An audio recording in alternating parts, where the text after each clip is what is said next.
resep panjang umur, Pak. Laki-laki yang rajin mencium istrinya relatif lebih panjang umur jika dibandingkan dengan laki-laki yang mencium istri tetangganya. Amedik dipercaya buktikan kapak jemu, kapak jemu. Yang kedua, resep dulu buat bapak-bapak ya. Resep mangke bini tidak nolak ketika dipoligami. Bagaimana agar ibu-ibu ini tidak marah ketika dipoligami, malah los terserah. Resepnya ini gampang, Pak. Tempat tidur jangan beli yang dari kapuk. Kasur jangan dari kapuk, jangan dari busa spring bed. Tapi kasur tuh buat duit, tumpukan duitnya 100.000 itu, Pak.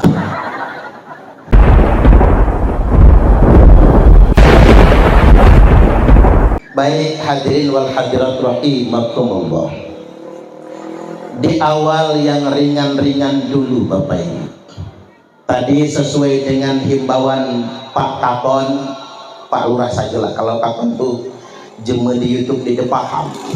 Himbauan Pak Lurah dan himbauan Pak Sekcam tadi tentang program bebas buang air besar sembarangan. Sebetulnya secara fikih Bapak Ibu, kalau kita membaca Fathul Qadir, secara fikih itu air sungai itu air mutlak. Makanya sebetulnya mandi wajib di sungai sah karena air mutlak, air mengalir. Kemudian wudhu di sungai sah karena air mutlak, walaupun air itu dipakai berak sebetulnya. Ini hukum dulu. Hanya mempuas wudhu, ya kuning-kuning itu lewat ke kudai. Dia lewat ke kudai, baru wudhu. Tapi konsep sungai sebagai air mutlak itu konsep dulu. Alam masih sangat alami. Ketika pohon Gunung Tiga ini sudah mengalami masa transisi dari kampung, dari kebun beranjak menjadi masyarakat modern, muncul persoalan. Ia namanya sampah, kalau di dusun, di kebun nggak jadi masalah, karena kebun. Tapi begitu masyarakat kita bertransisi dari masyarakat kebun beranjak ke semi kota, sampah jadi masalah. Coba kita lihat di kota-kota, sungai tak berupa sungai, sungai sudah berubah menjadi limbah rumah tangga. Akhirnya sungai bukan lagi air mutlak. Nah, untuk mengembalikan fungsi sungai sebagai air mutlak, betul, kita harus benar-benar berkomitmen kepada program bebas buang air besar sembarangan, termasuk bebas dari buang sampah sembarangan. Cocok atau cocok? Setuju atau setuju? Tepuk tangan budaya. Untuk kebersihan. Jadi sungai hari ini tidak bisa lagi dikategorikan air mutlak, karena sungai sudah berubah menjadi limbah rumah tangga. Sungai sudah menjadi tempat septic tank, menumpuk najis di situ. Nggak bisa lagi menjadi air mutlak. Kalau zaman dulu terlemak Pak, di talang kita itu, sama pas subuh-subuh itu behebut sapu yang paling pucuk Bapak Ibu. Hanya bahasan pula paling pucuk tuh Pak. Begitu udah nongkrong lah ada di depan rupanya.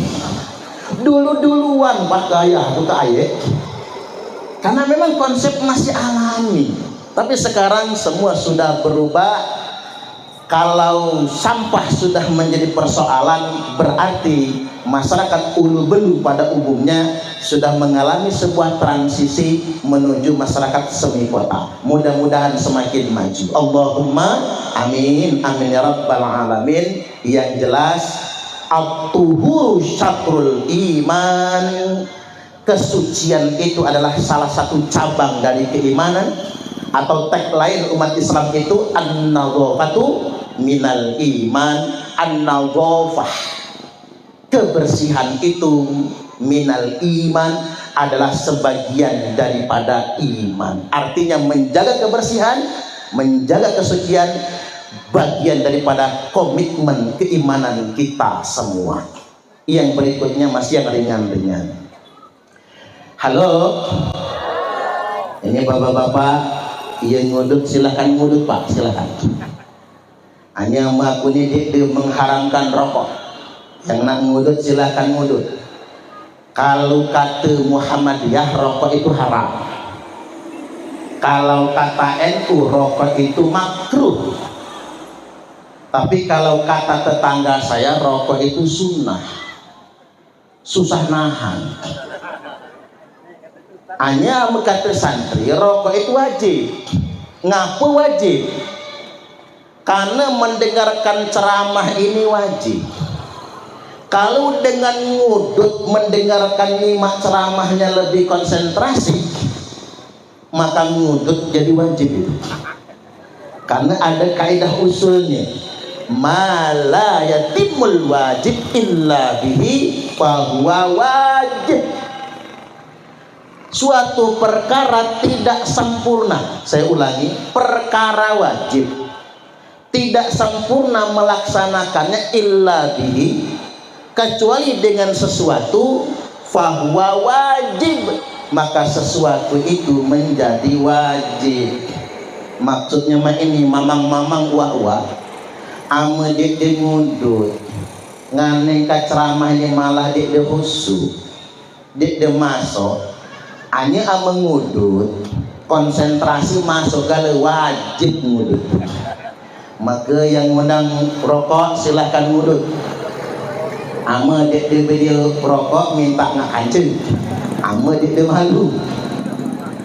Cuman ada pendapat yang mengatakan begini, rokok itu menyebabkan serangan jantung, rokok itu menyebabkan kematian katanya. Saya baca di Google Bapak Ibu, katanya satu batang rokok itu memangkas umur 20 menit. Jadi hanya sama kita, kalau kita ini pakai bahasa Indonesia dulu, kejemur di YouTube lemak nganekan. Kalau kita ngerokok satu batang rokok itu katanya memangkas usia 20 menit. Berarti kalau sebungkus rokok, aku kena sampurna Pak Kakon tadi. Sampurna Pak Lurah itu 16 batang kan? Ame 16 batang kali 20 menit berarti 320 menit. 320 menit bagi 60 berarti 5 jam lebih. Pak Lurah ngabiskan rokok sampurna mil itu satu bungkus berarti umurnya pendek 5 jam. Sedangkan Pak Lurah ngerokok tiap hari 3 bungkus, berarti 3 bungkus kali 5 15 jam, lebih separuh hari Pak. Ame 4 bungkus 20 jam, berarti kalau sehari habis rokok 4 bungkus habis umur sehari, pendek usianya kata orang. Cuman saya nggak percaya Bapak Ibu. Mengapa saya nggak percaya? Justru faktanya, ternyata fakta menunjukkan orang yang merokok lebih panjang umur daripada yang nggak merokok. Ini fakta ini. Orang yang merokok lebih panjang umur daripada yang nggak merokok. Di bungkus rokok ada tulisan, rokok membunuhmu. Rokok bisa menyebabkan serangan jantung. Coba lihat yang kena serangan jantung, jemedek de ngudut Bapak Ibu. Rata-rata yang kena serangan jantung itu yang nggak ngerokok. Karena badan bengok itu Pak, kegemukan badannya. Makanya Pak saya ngudut saja Pak, ya banyak dihapus. Hitung-hitung buat dia. Ini fakta. Kita nggak bisa mengabaikan fakta. Nah muncul pertanyaan, mengapa orang merokok itu lebih panjang umur dibandingkan dengan yang tidak merokok? 2 sebab alasan ilmiah. Pertama, orang yang merokok itu rileks. Mengapa orang merokok itu rileks? Karena ketika dia menghisap rokok, dia akan menggunakan pernapasan perut. Ketika kita menggunakan pernapasan perut, maka dengan sendirinya detak jantung jadi stabil. darah tinggi langsung stabil dan membuang hormon kortisol. Apa itu hormon kortisol? Hormon yang menyebabkan stres. Makanya orang yang ngerokok rata-rata rileks. Karena penyebab penyakit itu pikiran. Halo? Penyebab penyakit bukan makanan. Maka tidak usah terlalu banyak pantangan makanan. Yang kena asam urat makanlah kacang tuh, nggak masalah. Penyebab penyakit itu bukan makanan, tapi penyebab penyakit itu pikiran.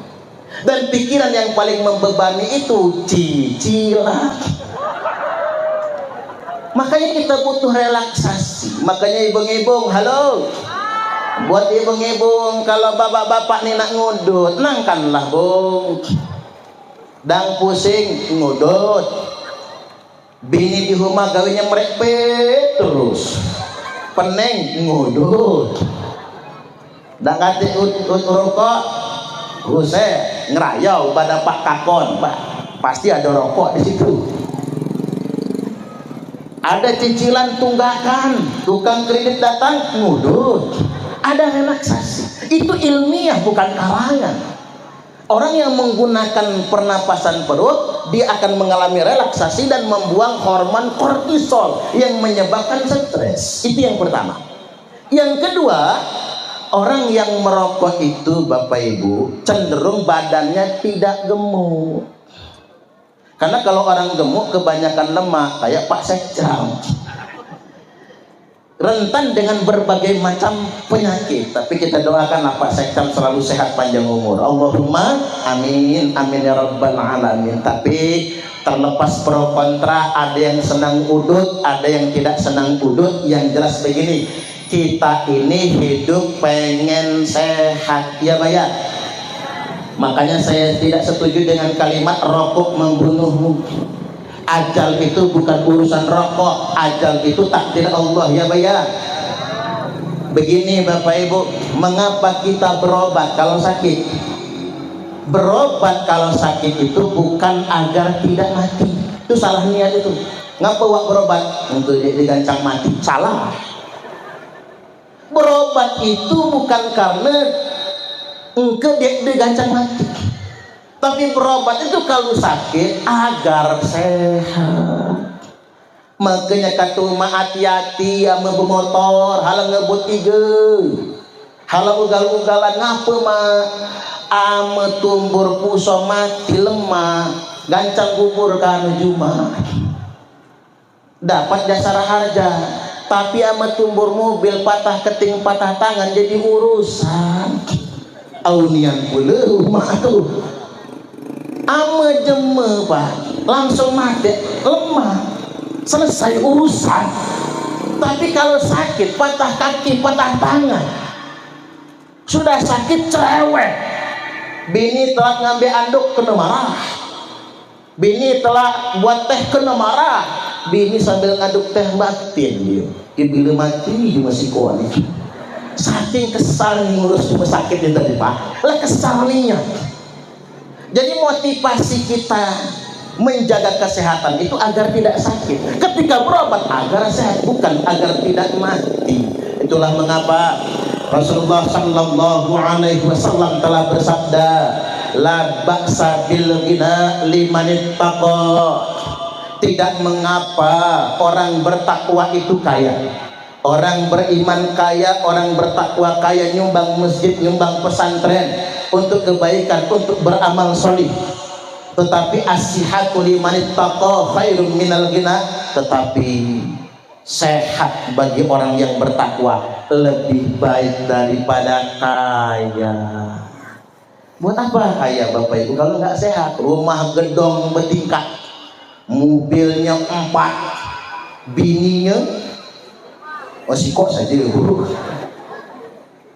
Rumahnya mewah, kaya raya, gedong, tapi apapun pantangan, makan nasi banyak dikit takut, kemudian ngudut takut, makan ikan asin takut, santan nio, sayur nangke takut, Sambal pedas itu takut, makan calok takut. Ketimbang makan orang di Bandar Lampung Pak makan tiwul. Tiwul itu kalau zaman dulu makanan orang gak kebeli beras. Tapi zaman sekarang Bapak Ibu, tiwul itu makanan orang kaya. Karena takut diabetes, takut makan nasi, maka makannya tiwul. Nggak enak jadi orang kaya. Di samping rumah orang kaya ada orang miskin. Rumahnya gedek-gerebek, lantai tanah atap asbes bocor, tapi dia nikmati makan 3 piring. Sambal calok, terasi pedas, sayur santan nangkep, lauknya tanjan ikan asin, bubur nambah 3 kali, makan bersimbah keringat, duduk di jabah, buka baju, ngudut di Samsung. Mau pacak tambah puluh ulangi, triple, petai, jehing, kabau. Wih mantapnya. Makanya as-sihatu khairun minal ghina, sehat lebih baik daripada kaya. Semoga kita semua disehatkan oleh Allah Ta'ala. Allahumma amin. Baik hadirin wal hadirat rahimakumullah, kita masuk ke ngaji Isra wal Mi'raj. Rasulullah sallallahu alaihi wasallam telah bersabda, utitu bil buraq, malam itu didatangkan kepadaku buraq, faraqibtuhu hatta ataitu baital maqdis. Aku menaiki buraq ini, kata Nabi, hingga tiba di Baitul Maqdis, yakni Palestina, Masjid Al-Aqsa. Thumma dakhaltul masjida fasallaitu fihi rakaatain. Lalu aku masuk masjid, kata Nabi, salat 2 rakaat. Udin salat 2 rakaat. Thumma kharajtu, kemudian aku keluar masjid, kata Nabi, faja'ani Jibril, mendatangi aku malaikat Jibril, bi'ina'in min khamrin, dengan secawan khamar, wa ina'in min laban, dan secawan susu. Jadi dengan semangkok khamar dan semangkok susu ditawarkan kepada Nabi, minum Muhammad, kamu harus pilih, kata Jibril, harus pilih salah satunya. Khamar itu Bapak Ibu waktu itu belum haram. Nabi itu Isra wal Mi'raj setahun sebelum hijrah, sedangkan khamar baru diharamkan tahun 3 Hijriah. Berarti itu 4 tahun sebelum khamar diharamkan. Nabi boleh saja minum khamar, belum haram. Ditawarkan oleh malaikat Jibril, pilih Muhammad, khamar warnanya putih, susu pun warnanya putih. Penampilan bisa menipu, sama putihnya tapi beda isinya. Nabi kemudian dengan feel keimanannya, dengan rasa keimanannya, fakhtartul laban, aku pilih semangkok susu. Wa qala Jibril, Jibril berkata, ikhtartal fitrah, pasnian Muhammad, laqad asabtal haqq, pilihan kamu adalah pilihan yang benar. Loh Jibril, seandainya tadi yang aku pilih khamar, yang pertama kali disodorkan, seandainya itu yang aku pilih, apa jadinya? Seandainya engkau minum khamar Muhammad, maka itu alamat, tanda-tanda umatmu bakal teler semuanya. Woi, rupanya mbak itu, cuma dipikir-pikir, Nabi dulu minum susu, tapi masih banyak umatnya yang teler, apalagi yang lepas organam ya. Apatah lagi Nabi minum khamar, jangan-jangan ngaji pun sambil teler, jangan-jangan. Untung Nabi minumnya susu, itu alamat.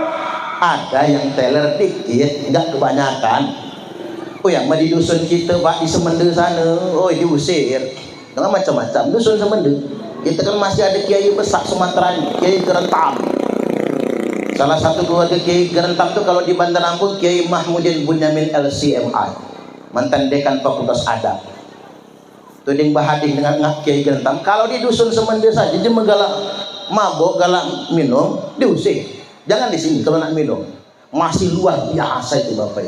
Makanya betul, jemaah semende itu paling religius Bapak. Paling religius karena memang akar budayanya juga memang sangat religius.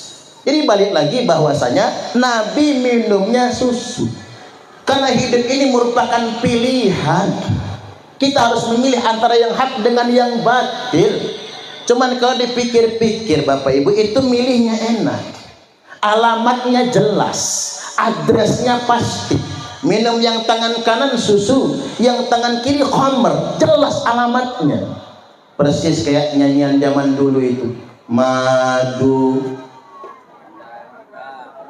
mana ibu-ibu?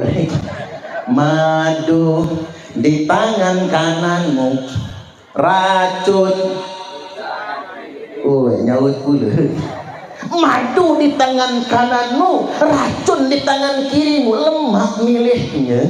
Milih yang tangan kanan madu, milih yang tangan kiri racun. Hanya main, kita nak bertanya dengan ibu-ibu nih, Bu. Ibu-ibu kalau disuruh milih di madu apa di racun? Coba kita buat soalnya dulu. Ini soal matematika ini. Pilihan ganda. Cuman dua pilihan ini. Kalau pilih yang tangan kanan susu, pilih tangan kiri khamar. Milih susu atau khamar? Susu dong. Milih yang tangan kanan madu, yang tangan kiri racun. Ibu-ibu milih di madu apa di racun? Ngapa pula? Ulang sekali lagi. Memilih yang tangan kanan susu, milih tangan kiri khamar. Ibu-ibu milih susu atau khamar? Milih susu. Milih yang tangan kanan madu, yang tangan kiri racun. Ibu-ibu milih di madu apa di racun? Nah, anak di racun dulu apa? Oh, itu pertanyaannya salah Bapak Ibu. Artinya kita ini dihadapkan dengan dilema hari ini. Bukan pilihan yang pasti. Hati-hati dengan tertipu. Dalam bahasa Al-Quran namanya wala talbisul haqqa bil batil. Campur aduk. Yang hak sama yang batil jadi sikor, Pak. Susu campur khamar, madu campur racun. Ini yang masalah Bapak Ibu. Kita dihadapkan dengan zaman, dengan situasi zaman kamuflase, zaman talbis yang hak sama yang batil jadi campur jadi satu. Kalau madu campur racun, hilang madunya tinggal racunnya. Kalau susu campur khamar, hilang susu tinggal khamarnya. Bingung kita seperti air campur bensin. Air campur bensin Bapak Ibu diminum manusia mabok, diminum motor mogok, kecul gali lah kecul gali karena tercampur. Tapi yang lebih berbahaya lagi bukan talbis Bapak Ibu. Yang lebih bahaya lagi di abad modern ini, di tahun 2025 ini, talafi. Apa itu talafi? Kamuflase. Tampilannya malaikat, dalamnya belis. Tampilannya malaikat, dalamnya setan. Tampilannya susu, dalamnya khamar. Mereknya madu, dalamnya racun. Hidangannya kopi, dalamnya sianida. Matilah Wayan Mirna Solihin gara-gara kopi itu. Rupanya ada sianida di dalamnya tuh. Sampai mbak ini aku masih bingung, aku nih yang Jessica yang berbuat tuh apa ini? Masih bingung gitu. Zaman kamuflase. Talafi itu bahasa Arab. Kalau bahasa kitanya waluyo. Ada namanya waluyo itu. Nah, kalau ada waluyo, wajah lugu ati buayo. Itu waluyo Palembang. Kalau waluyo cuma kita cuma Jawa deh. Kita dihadapkan dengan waluyo ini masalah, wajah lugu ati buayo. Ini masalah. Kita tertipu oleh penampilan. Makanya hati-hati Bapak Ibu, hidup adalah pilihan. Jangan sampai kita salah dalam memilih. Terutama yang saya perlu ingatkan hari ini adalah buat anak-anak kita. Anak-anak terjebak dalam pergaulan bebas. Kalau dulu narkoba itu di kota, kalau sekarang Pak, narkoba lah masuk dusun-dusun, lah masuk ke kebun-kebun narkoba ini. Yang pakai narkoba itu sudah lintas generasi, mulai dari anak SD sampai perguruan tinggi, bahkan sudah lintas profesi. Segala yang pakai narkoba mahasiswa digerebek di Unilaba, lagi bagi-bagi ganja. Mahasiswa pakai narkoba, lurah di Bandar Lampung memimpin rapat di kantor kelurahan sambil nyabu. Camat ditangkap gara-gara narkoba. Bupati Ogan Ilir Sumatera Selatan digerebek di rumah jabatan, rumah dinas bupati, narkoba. Hakim dinasnya di Lampung, tapi nggak usah kasih tahu dari pengadilan negeri mana, ditangkap di tempat transit nyabu. Jaksa oknum ya ditangkap nyabu. Polisi, alah banyak yang terlibat. Polisi Pak, hati-hati yang jadi polisi, belum tentu aman. Jenderal bintang 2 Teddy Minahasa ditangkap gara-gara narkoba. Oknum anggota TNI Kolonel Melati 3 ntar lagi naik pangkat jadi jenderal, ditangkap di hotel lagi pesta narkoba. Oknum anggota DPRD di Lampung ditangkap gara-gara narkoba.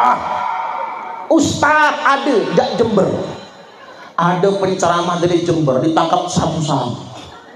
Rupanya penceramah ini ceramah siang malam tak pernah tidur, jamunya sabu-sabu. Pantas yang hebat ustadznya tadi. Ini kita masalah Bapak Ibu, artis kebanyakan pakai narkoba. Makanya Bapak Ibu selamatkan anak-anak kita generasi milenial. Hanya generasi milenial itu Pak, umur 82. Tahun 82 itu generasi milenial. 82 sampai 97. Berarti aku ini lahir tahun 82. Milenial lah ini.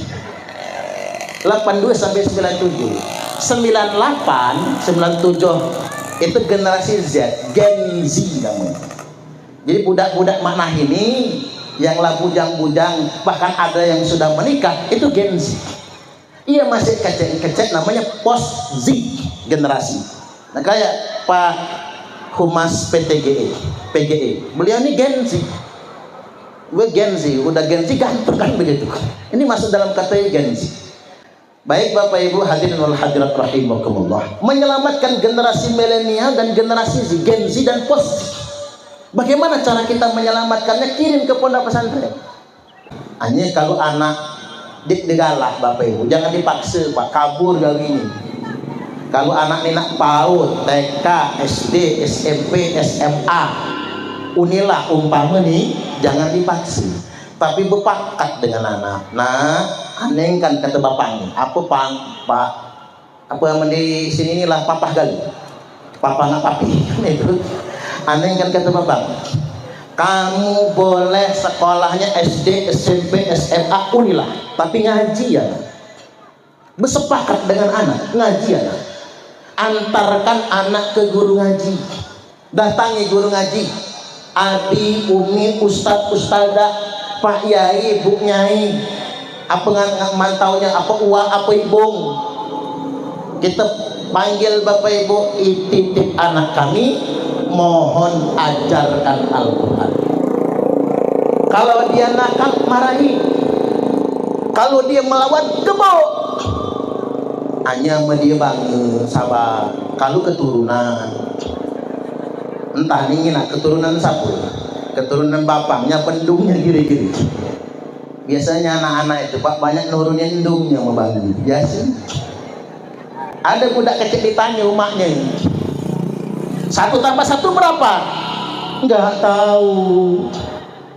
1000 tambah 1000, 2000. Nah itu kamu tahu, itu kan duit. Nuhun dungnya mama ini Pak. Ama berhitung duit lancar nian budak main.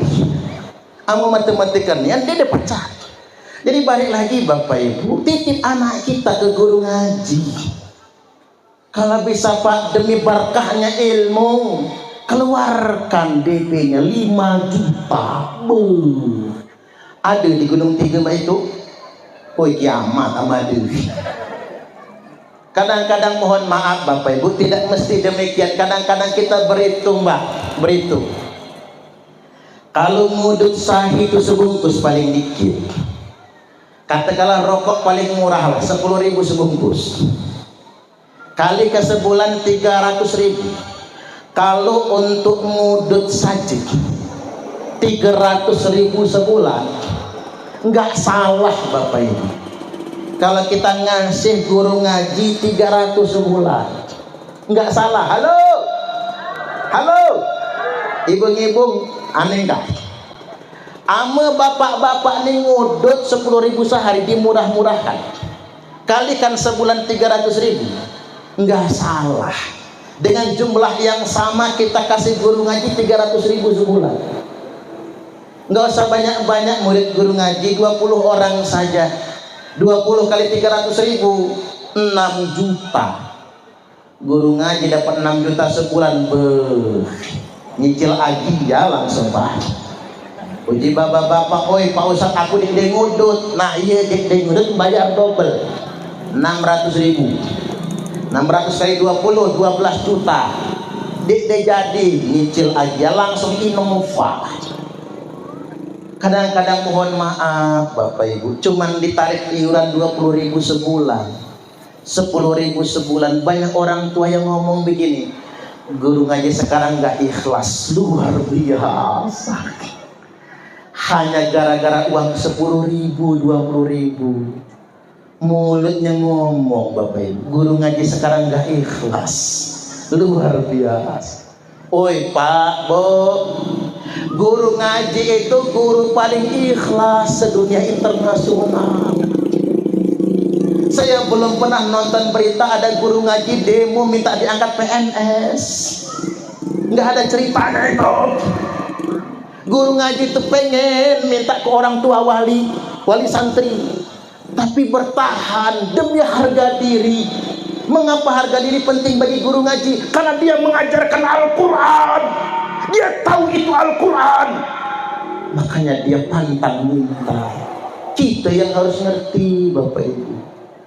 Token rumah guru ngaji lah bunyi. Nih, ngapa pula lah PLN itu Pak? Lebih dari teroris Bapak Ibu bunyi token itu. Duit dek bedia. Belum lagi beras habis, bini monyong. Ngapu pula guru ngaji itu sial Pak. Rata-rata bini guru ngaji itu kurang solehah biasanya. Ujian guru ngaji niat ya itu tuh. Nak dilepaskan sayang, tapi nggak dilepas, ini beban. Itu ujian buat guru ngaji. Makanya mencari kita di Tanjung Raja Pak. Umat kan puluhan tahun ngajar ngaji. Sama cara kita di guru ngaji bahaslah habis. Kalau cara kita guru ngaji di dusun bahaslah habis. Apa-apa dibeli lagi ngejak kuda guru ngaji. Begitu masuk TPK, masuk TPA, ngijelah berubah. Bada sebab, yada senja, roda seroh, bayaro. Ulang lagi. Bada sebab, yada senja, roda seroh, bayaro. Ulang lagi. Pada sebab yada senja, roda seroh, bayaro. Sejam tuh bayaro. Ulang lagi. Oi udah kecil walaupun 3 tahun apal lah ame sejam. Sampai rumah bertanya ngaji apa tadi nak? Bayaro. Oi bayaro. Pacak pelu mah nih malam lah talqin ini budak kecil nih. Nah besok njok tahu guru ngaji. Soda sesok, badak sebah, roda seroh, sobaro. Ditalkin sebelum tidur Pak. Bangun tidur lah talkinnya pula enggak dong. Akhirnya Bapak Ibu berangkat ngaji jangan lupa nak. Soda sesok, badak sebah, roda seroh, sobaro. Begitu masuk TPK serempak budak-budak sobaro.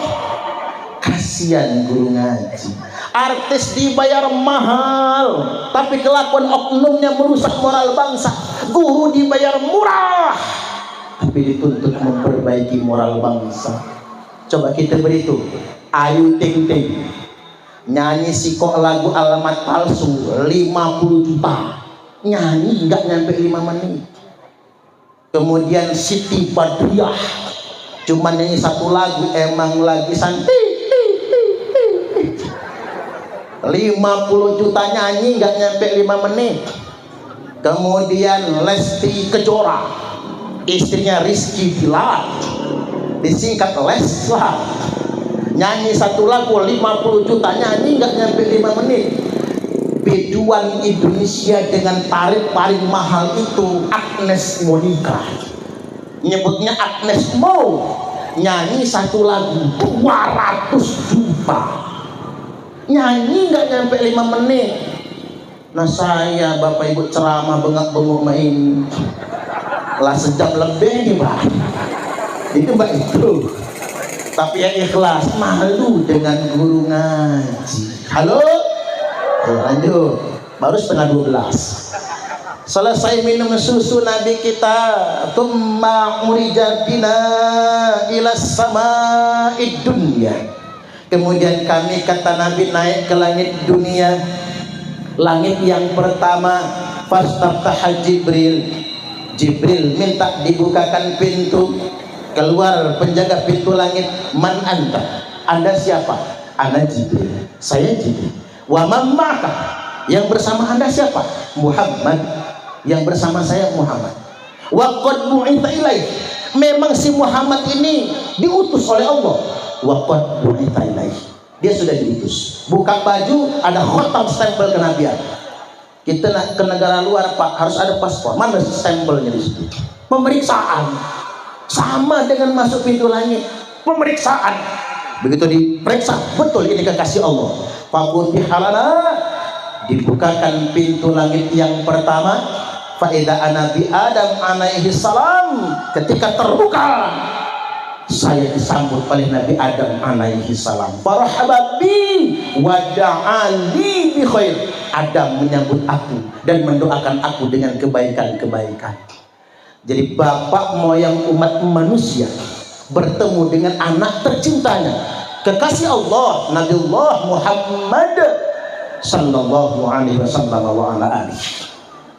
Cuman ada yang heran, kata Nabi, ketika ngobrol-ngobrol sama Adam, di sebelah kanan banyak bayangan hitam, banyak bayangan putih.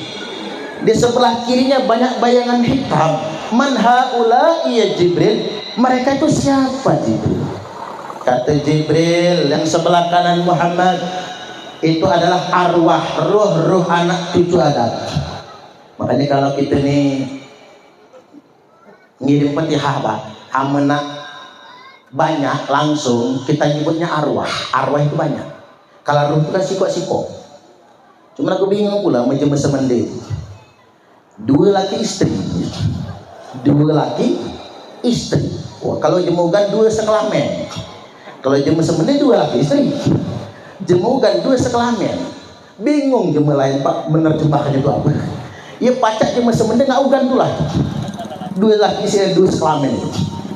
Jadi balik lagi Bapak Ibu, arwah sebelah kanan itu adalah ruh-ruh anak cucu Adam yang bakal masuk surga. Semoga kita termasuk di antaranya. Amin, amin ya rabbal alamin. Makanya ada keterangan begini, at-tala'tu fil jannati fara'aitu aktsar ahlihal fuqara. Aku diajak kunjung ke surga, kata Nabi. Aku lihat di dalam surga itu kebanyakan penghuninya orang fakir, jeme miskin Bapak Ibu. Makanya jangan kecil hati jadi jemu sari. Hidup apa adanya, tinggal di dusun, dalam kebun, tidak masalah. Karena orang miskin duluan masuk surga. Amu sembayang, hanya menjadi sembayang dulu ke neraka dia Pak. Nggak ada hisab lagi, langsung pleng ke neraka. Jadi penghuni surga itu rata-rata fuqara, orang-orang fakir dalam surga itu. Walaupun demikian Bapak Ibu, kalau dipikir-pikir kita sebagai umat Nabi nggak sanggup jadi orang miskin. Hanya Nabi yang berani berdoa, Allahumma ahyini miskinan wa amitni miskinan. Ya Allah, hidupkan saya dalam keadaan miskin, matikan saya dalam keadaan miskin. Wahsyurni fi zumratil masakini yaumal qiyamah, dan nanti pada hari kiamat bangkitkan aku bersama rombongan orang miskin. Pak, ama aku ndak doa itu. Dia lemak jadi miskin. Coba Bapak Ibu, Nabi. Makanya yang sering ngomong sunnah Nabi itu Bapak Ibu nggak pas. Karena nggak ada yang bisa nyontek Nabi 100%, nggak ada. Nabi doa minta miskin. Hanya saja Bapak Ibu, urusan rezeki dunia ini nasib. Urusan rezeki di dunia ini bagian. Ada orang itu Pak, hidupnya sangat enak Bapak Ibu. Gawinya cuma ngopi, ngudut, tidur, tapi duitnya banyak. Bagian nasib Bapak Ibu. Bahkan ada orang terkaya di Eropa itu, di dunia ini, sehari penghasilannya 17 triliun. Sehari 17 triliun. Alah, kebanyak duit Bapak Ibu. Artinya memang itu bagian manusia masing-masing. Hanya saja kita ini begini, yang penting jangan bermental miskin. Ekonomi boleh pas-pasan. Rumah-rumah di dusun Pak masih dari kayu, rumah semendi itu lah, rumah semendi kan. Masalahnya kaya itu soal rasa. Betapa banyak orang yang kaya harta tapi miskin rasa. Tidak sedikit orang yang katanya kaya harta, tidak sedikit orang yang katanya miskin harta, tapi kaya rasa. Orang bijak berkata, bukan kaya yang menjadikan Anda bahagia, tapi rasa bahagia yang menjadikan Anda kaya. Bukan kaya yang membuat Anda bersyukur, tapi rasa bersyukurlah yang menjadikan Anda kaya. Halo, yang milenial, tulis di status Facebook masing-masing, status WA. Betapa banyak Bapak Ibu orang tidak mengerti akan konsep kaya. Akhirnya hidupnya bukan kaya, bukan bahagia, hidupnya hanya menderita. Kaya itu bukan soal harta, kaya itu soal rasa. Apa yang kita rasakan di dalam batin kita, apa yang kita rasakan di hati kita. Jadi jangan pernah bermental miskin. Ciri orang yang bermental miskin, satu, terobsesi dengan milik orang. Ini contoh orang bermental miskin. Apa maksudnya? Tetangga beli mobil menggigil, tetangga beli motor gemeter, tetangga beli kulkas panas, tetangga beli ceret mencret. Terobsesi dengan milik orang. Pak, tetangga ganti TV, papa kapan? Panas suami. Pak, tetangga ganti motor, papa kapan? Pak, tetangga ganti istri, papa kapan? Ya udah, kalau mau terobsesi dengan milik orang Bapak Ibu. Itu yang pertama. Yang kedua, banyak orang bermental miskin itu sudah ada tapi masih mengharap bantuan. Rumah sudah gedong tapi masih nerima PKH. Ada nggak zaman sekarang? Banyak. Itu mental miskin. Ini penting kita garis bawahi. Kadang lagunya kayak sosialita, muka glowing skincare, make kerudung, baju, andok lah matching selaras warnanya, lipstik merah nyangkut di gigi, sama kondangan makai tas tangannya Mbak ini, 5 jari pasangin cincin gali digoyang-goyang Mbak ini. Lagunya kayak sosialita, tapi nggak dapat BLT, nggak dapat bansos, ngambek.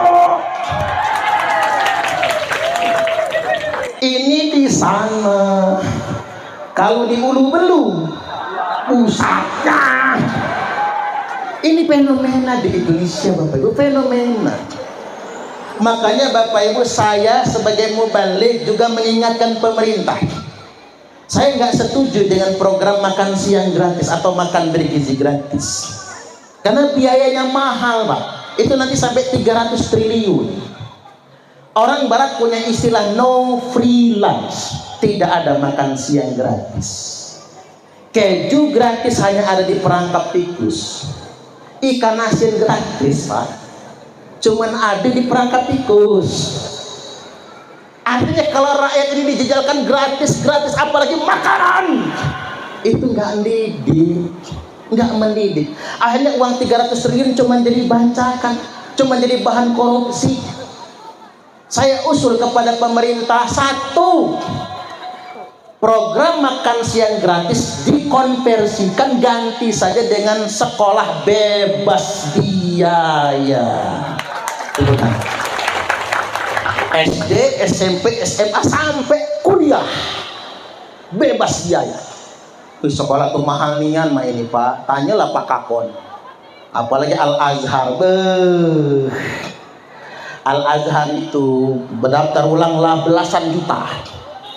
Belum lagi SPP, berapa sebulan, Pak? 850 SPP saja itu, Pak. Masih ngekos di luar, Bapak Ibu.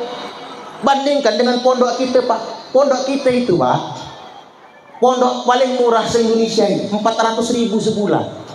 Pondok pesantren Rahmatul Rumah itu 400.000 sebulan. 400.000 itu makan di situ, makan 3 kali sehari, pagi, siang, malam, sore, 3 kali sehari. Sekolah SMP disitulah biayanya, sekolah SMA disitulah biayanya, paling murah 400.000 tanpa biaya lain. Sekarang biaya sekolah umum tuh mahal, Bapak Ibu. SD mahal, SMP mahal, SMA mahal, belum lagi LKS, belum lagi buku, belum lagi seragam, belum lagi daftar ulang, belum lagi uang bangunan. Ganti ke program sekolah gratis saja. Cocok atau cocok?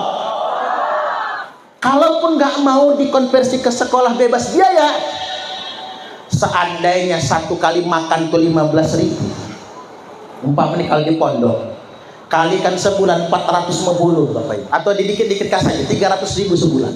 Umpamanya untuk makan siang gratis satu siswa, saya usul kepada pemerintah, duit 300.000 itu per siswa, alangkah baiknya kirim saja ke ibunya di rumah. Oh ya, ada anak 4 sekolah, 4 kali 300 juta 200, cair gitu, Pak. Yakin aku, kalau duit makan siang gratis itu dikirim ke ibu-ibu yang punya anak sekolah, 2029 Pak Prabowo menang 90% itu. Sama aja kan, habis duitnya segitulah. Balik lagi. Jadi jangan bermental miskin, tangan di atas lebih baik daripada tangan di bawah. Selanjutnya di sebelah kiri Jibril, yang sebelah kiri itu kata Jibril, arwah anak cucu Adam yang bakal masuk neraka. At-talaqtu fin nari faraitu aktsar ahlihan nisa. Aku kina di neraka uji Nabi, oi rupanya rata-rata penghuni neraka itu hebai betina. Masya Allah. Cuman aku nih nyeker-nyeker ibu-ibu di Gunung Tiga Ulu Benuli, caknya ibu-ibu ini bakal masuk surga galuh, Pak. Caknya itu sepertinya. Kalau pastinya ya Allah yang maha tahu. Muka-mukanya muka surga, muka solehah semua. Hanya ibu-ibu harus paham ngapa sebab banyak perempuan di dalam neraka. Sebabnya harus tahu agar kita tidak jatuh kepada sebab itu. Satu, sebabnya karena wanita melawan suami. Woi, melawannya nggak laki itu main nyegak-nyegak, mentang-mentang tubuh-tubuh misalnya, Pak. Umpama nih, hati-hati, Bapak Ibu. Karena begini, ibu-ibu itu paling gampang masuk surga, paling gampang masuk neraka. Nak masuk surga, Bu, taat suami gampang. Tapi kalau pengen masuk neraka gampang, Bu, melawanlah dengan suami. Suami lagi tidur, Bu, sepak palanya. Gratis masuk nerakanya. Lemah, Pak. Ini rumus simpel. Nasihat orang tua kan begitu. Yang kedua, mengapa banyak perempuan masuk neraka? Karena perempuan kurang syukur dengan suami.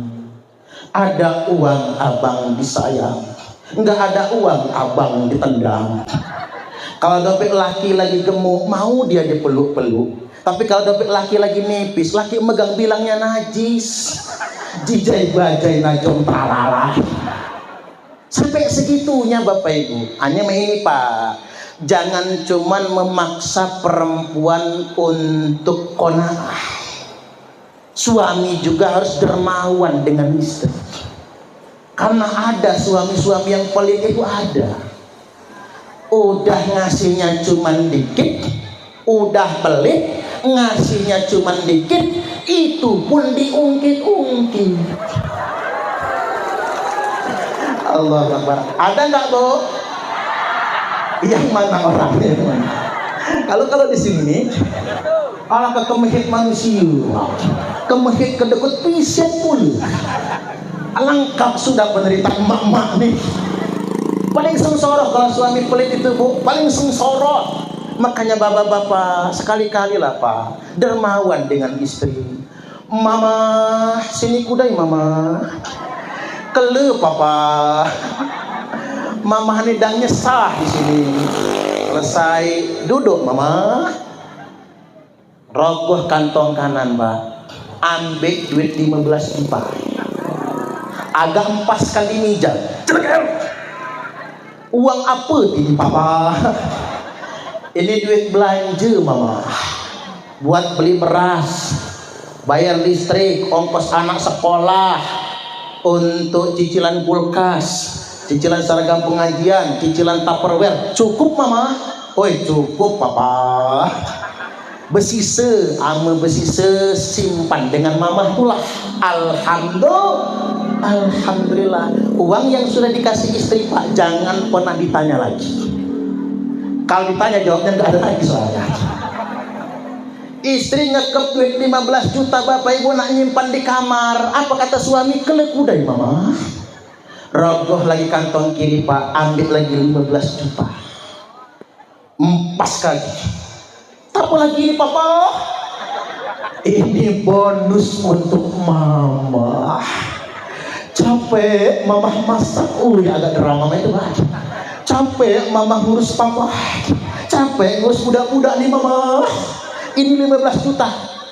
15 juta duit belanja Bu. Ditambah 15 juta bonusnya 30 juta. Mau nggak Bu? Mimpi. Oi maaf bang, taruh nih Pak, mimpi mak-mak nih. Awam ada Bu. Mengatik jangan naksi. Yang namanya wanita Indonesia adalah wanita paling qanaah sedunia internasional. Kata Wang Ujang Sulaiman, wanita yang paling qanaah itu wanita Indonesia. Wanita Indonesia yang paling qanaah semendenga ugan murah. Denjok laki duit belanja 30 juta, au katanya. Denjok 10 juta, au.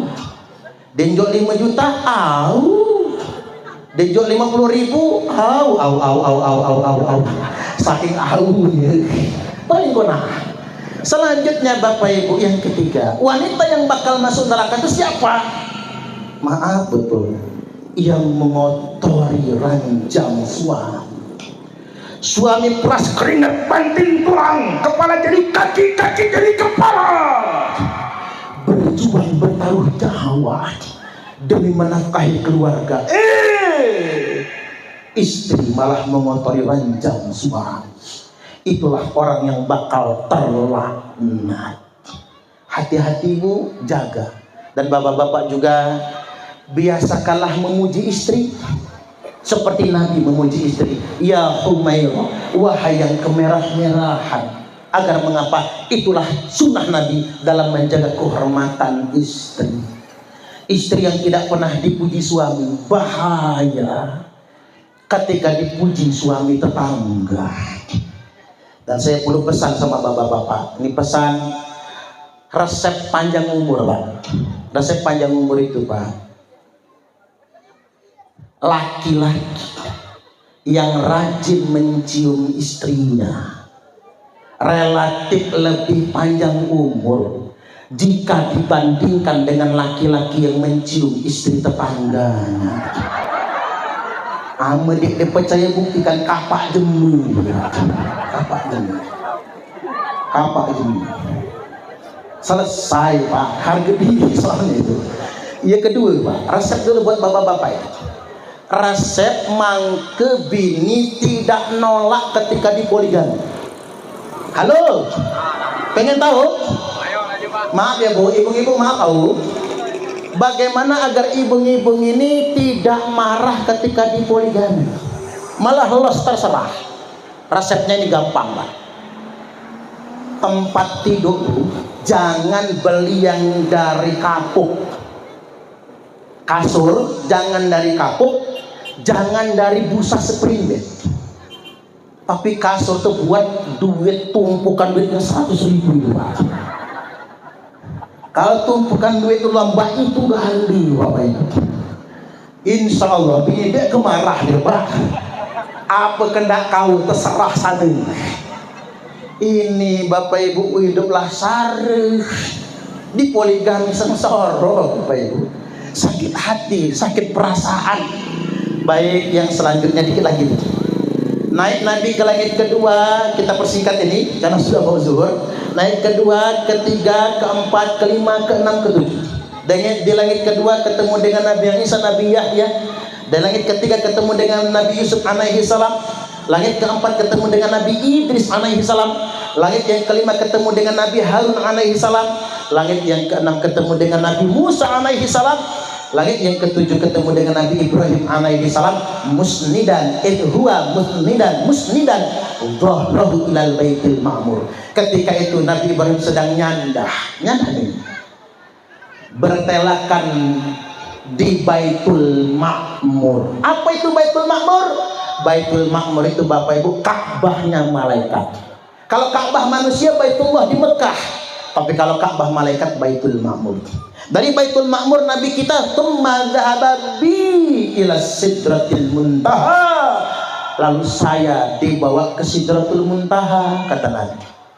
Sidratul Muntaha itu apa? Kampung malaikat. Jadi apa malaikat balik dusun? Sidratul Muntaha. Itulah kampung malaikat. Wa fiha malaikatun la ya'lamu adadahum illallah azza wa jalla. Di dalam Sidratul Muntaha itu banyak sekali malaikat. Tidak ada yang bisa mensensusnya, tidak ada yang bisa menghitungnya kecuali cuma Allah azza wa jalla. Dari Sidratul Muntaha kata Jibril, Muhammad sampai sinilah itu Muhammad. Lo Jibril, aku kemana? Kamu naik dewe, aku di sinilah kata Jibril. Woi Jibril, Nabi dia berani nyokosuang kan cuy pacak pula Jibril dengan Nabi bahasa Semendel buat kan cuy. Kata Jibril, innaka akrama anallahi minni. Dengan itulah Muhammad, engkau lebih dimuliakan Allah daripada saya. Kamu boleh naik ke atas, saya nggak boleh Muhammad. Aduh kata Nabi, nginjak kaki Nabi itu Pak, ditariklah ke tempat yang sangat tinggi. Lalu Nabi duduk iftiros, duduk tahiyat awal. Duduk tahiyat awal itu ingatkan kata wak-wak kita dulu, duduk di keting telapak keting kiri, tegakkan telapak keting kanan. Itu iftiros namanya. Tangan kita ini di atas paha, di lutut setetakan pedang ratunya. Ini cara jemugan di masa mendem main pula kalau sembahyang. Karena kita satiyah ratunya. Nabi langsung mengucap at-tahiyatul mubarakatus sholawatu thayyibatu lillah. Allah menjawab, assalamualaikum ayyuhan nabi wa rahmatullahi wa barakatuh. Nabi menjawab lagi, assalamu alaina wa ala ibadillahi sholihin asyhadu an la ilaha illallah. Nah kita ini Pak, baik ugan, baik semende, baik jasen Safiyah Bapak Ibu, illallah mengangkat. Itu caranya. Karena ada 4 macam. Imam Hanafi mbak ini, la ilaha illallah turun, dia genggam, naik turun. Kalau Imam Malik dinaikkan, digerakkan ke kanan ke kiri, tak. Ini Imam Malik. Kalau Imam Syafi'i illallah naik. Kalau Imam Hambali dari at-tahiyat lah naik.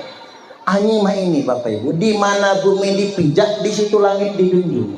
Lain ladang, lain belalang, lain lubuk, lain ikannya. Ama di ulu belu itu jangan yang mbak ini Pak. Jarang kita nginak yang mbak ini.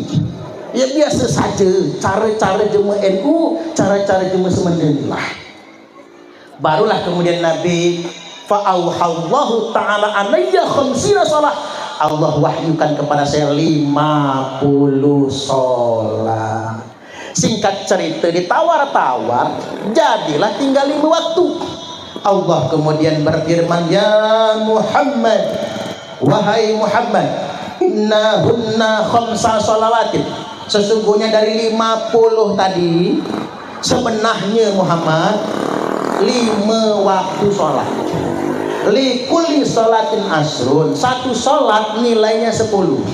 Fadzalika khamsuna sholat, maka jumlahnya sama dengan 50 sholat. Nah, barang siapa yang menjaga 5 waktu sholatnya, waman hafadha alaihinna liwaktihinna, barang siapa yang menjaga 5 waktu sholatnya pada waktu-waktunya, aku masukkan dia ke dalam surga, kata Allah. Waman lam yuhafiz, tapi barang siapa yang tidak menjaga 5 waktu sholat, sholat zuhur mepet asar, asarnya numbur maghrib, maghribnya mentok isya, isyanya ketiduran, subuhnya kesiangan. Ketiban sholat subuh niatnya mah ini, usalli fardhu subhi rakaatain mustaqbilal qiblati qodoan lillahi ta'ala. Ngapu qodoan mang jam 8 sebelum subuh. Bini nyusul apa kata istrinya? Usalli fardhu subhi rakaatain mustaqbilal qiblati, kesiangan lillahi ta'ala. Ngapa kesiangan, Bang? Jam 10 sebelum subuh. Anak niru apa kata anak?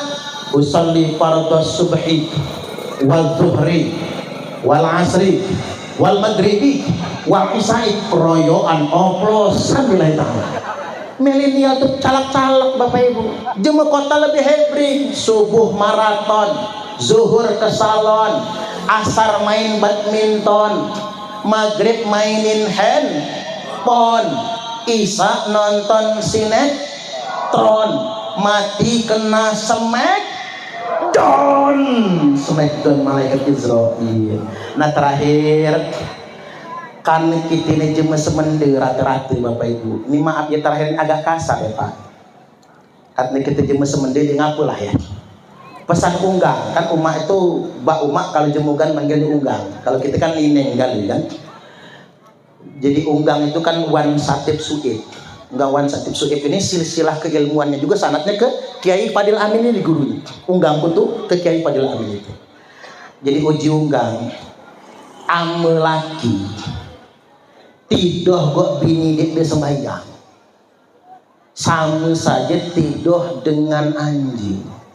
Uji unggang. Sebaliknya ame bini sembahyang lakinya dia tidoh ngak babi juga. Bertanyalah penunggang, ama laki bini dia sembahyang mana enggak? Anjing gua babi gitu. Kumpul dari sikot. Ini ceramah hanya boleh diceramahkan ngak jemugan, ngak jemu semendewa. Ama diceramahkan ngak jemu jauh kasar nih ya. Kalau dipikir-pikir Bapak Ibu, kalau kita baca dalam kitab Safinah, Pak, dalam kitab Safinah, tariku sholat, orang yang meninggalkan sholat masuk dalam kategori seperti hewan yang tidak perlu dihormati, hewan yang tidak perlu dimuliakan. Coba baca dalam kitab Safinah itu. Orang yang meninggalkan sholat sama dengan pezina muhson, termasuk dalam kategori serupa dengan hewan yang tidak perlu dimuliakan. Makanya Bapak Ibu gak usah muluk-muluk jadi orang Islam. Gak sanggup kita mengamalkan seluruh Al-Quran karena kita manusia biasa. Minimal jaga sholat agar kehidupan kita mulia di dunia, mulia sampai di akhirat nantinya. Insya Allah. Amin amin ya rabbal alamin. Demikian dari saya, kurang lebihnya mohon maaf dan kepada Allah Ta'ala mohon ampun. Kami adalah Laskar Sabilillah, pecinta Wali Songo dan para anbiya, pewaris peradaban Islam di Nusantara hingga berkibar bangsa Indonesia.